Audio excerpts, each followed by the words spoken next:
For 20 years, I've been raising a daughter who isn't related to me by blood. Essentially, she's my stepdaughter. Blood relations don't matter. She feels like my real daughter. That's what I always believed. But I never expected things to turn out the way they did. If you're going to be like that, then I have my own thoughts too. This is the story of our unforgettable pseudo family. My name is Diane, and I'm 50 years old. I've been married to my husband, Tom, for 20 years. It's my first marriage, but it's Tom's second. When I married him, he already had a daughter named Sally. She was only 9 years old at the time. Initially, I didn't know Tom had a child. As we continued dating, he told me about his past divorce and his daughter who was in elementary school. By the time he revealed this, I was already deeply drawn to him. Tom seemed to have feelings for me too, and about 6 months after we met, he formally asked me to be his girlfriend. Despite this, I couldn't wholeheartedly embrace the relationship at first. The man I loved had been divorced and had a child. Would I really be happy if we married? Such worries swirled in my head. After much contemplation, I decided to date him. Eventually, I started seeing his daughter, Sally, more often, and she began to grow attached to me. One day, during a meal, Sally muttered, "It would be nice if Diane could become my mom." I was taken aback by her words. As if waiting for this moment, Tom excitedly responded, "Actually, I've been thinking the same thing. Diane, would you like to become a real family with us?" Tom expressed his feelings directly to me. I felt I could make it work with this family. Gratefully, I accepted their feelings, and thus we officially became a family. Right after we got married, life was blissful. My daughter enjoyed the meals I prepared and told me they were delicious. On holidays, my husband would take us out. The more time I spent with them, the deeper our family bond grew. Of course, there were times when we clashed, but that's just part of being a family. I was glad I married Tom. However, around the 10th year of our marriage, the attitude of my husband and daughter became cold. One evening, I came home after running some errands to find the house pitch dark. My husband and daughter should have been waiting for me, and we should have been sitting around the dinner table. Feeling uneasy, I immediately called them both. The phone rang, but neither of them picked up. What should I do if something had happened to them? Should I report it to the police? Ignoring my worries, I tried to stay calm. I heard the front door open and the voices of my husband and daughter. Quickly, I headed towards the entrance. There they were, my husband and daughter, laughing happily together. "Oh, thank goodness. I was worried because neither of you had contacted me," I said, relieved. Ignoring my concerns, my daughter coolly replied, "Oh, you're back. Just glad you're both safe. I'll get dinner started. Let's eat together," I suggested. "We've already eaten with Dad." "No thanks. You can eat alone," she said. Huh? They ate together without telling me? That's never happened before. "So, that's what happened. A heads up would have been nice," I remarked. Perhaps my words struck a nerve because my husband suddenly started shouting, "Why do we have to report everything to you? What Sally and I do is none of your business." "What, Tom?" I replied, shocked. I had never seen this side of him before. We'd had minor arguments before, but I had never seen him lose his temper like that. "This woman is scared of Dad." "Hilarious," Sally mocked. My husband joined in. "She's overstepping her boundaries as a stepmother. She's not even part of our real family." "Ha, that's right. The only one related by blood in this house is Dad," Sally chimed in. The sudden change in my husband and daughter left me reeling.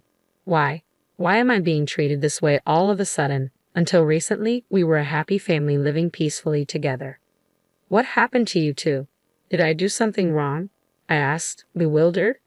Their response was beyond unreasonable. "Something wrong? It's you. You are the problem itself, isn't it?" "Haha, right, Dad?" Sally sneered.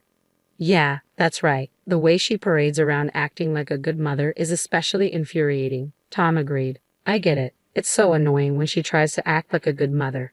Haha. Is this for real? To be insulted so thoroughly by the two people I loved most. Thinking about my family that night, I lost my appetite. After taking a bath, I went straight to bed, but my husband said sleeping in the same room was uncomfortable, so I ended up on the living room couch. From that day forward, my husband and daughter's attitudes worsened. They grew colder and colder by the day. If they were just cold, that would have been one thing. But what hurt me the most was seeing them laugh while speaking ill of me. "Dad, how long are we keeping her around?" "Haha.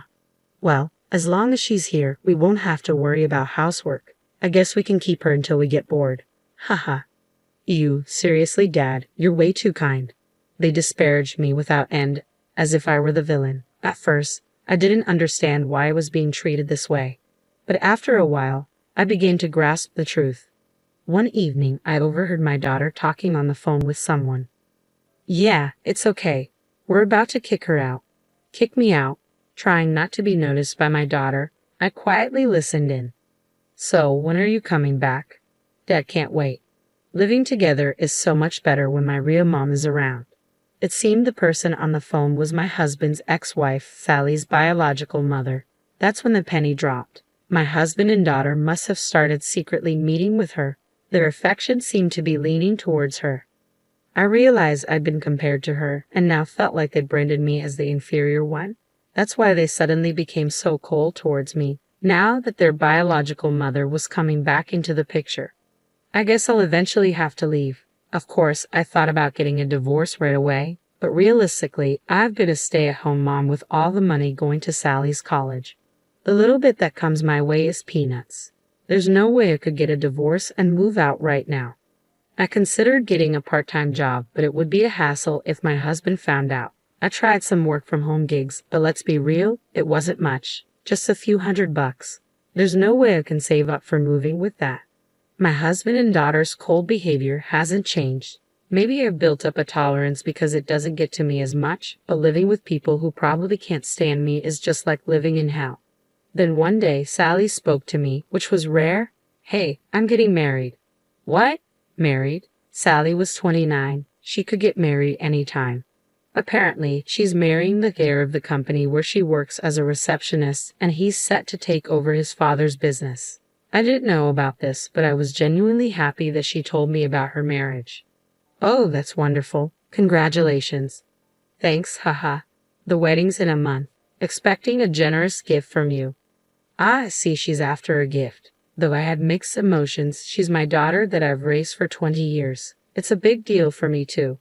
I'll make a decision about the divorce after attending her wedding, I thought.